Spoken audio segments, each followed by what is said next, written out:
Let's take a minute to show you how this patient is set up for real ear measurement. And what you'll see is this individual has a probe microphone tube down inside of her ear. It's that clear looking tube that arrow is pointing to.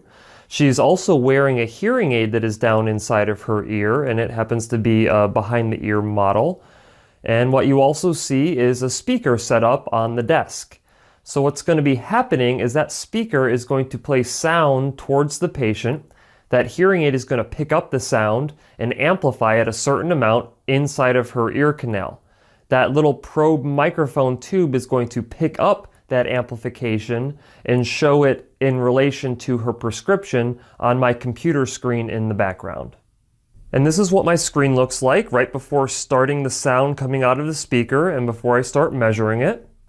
And you can see here that we just started the measurement. Those solid purple lines that you see are the amount of amplification that's coming out of the hearing aids.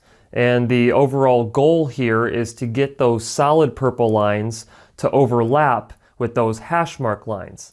The hash mark lines are the prescription for this patient's hearing loss, and we want those solid purple lines to be right at her prescription. As you can see, we are under her prescriptive target, both in the right ear and the left ear, and it looks like we are a little bit above her target in those low to mid-range frequencies in her left ear. And we're going to go ahead and do another round after I've made some adjustments to the programming in the hearing aid manufacturer's software. And as you can see, we are starting to get a little bit closer to those hash mark prescriptive targets.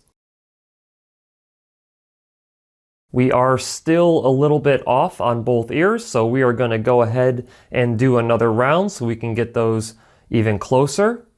And so this again is after I've made some additional adjustments. You can see that those solid purple curves, which is the sound coming out of the hearing aids, are starting to get closer to those prescriptive hash mark lines that we know that she will be hearing better at. As you can see, we are still a little ways off. So we will run another round here, and after making these final adjustments, you will see that those solid purple lines are darn near covering up those hash mark prescriptive targets all the way up to about 7,000 hertz. And on this screen, I'm just giving you a split view of what the measurements were when we let the hearing aid manufacturer software do the programming, and where we are now after making adjustments. And so I would call that programming before the adjustments bad, and I would call that programming after the adjustments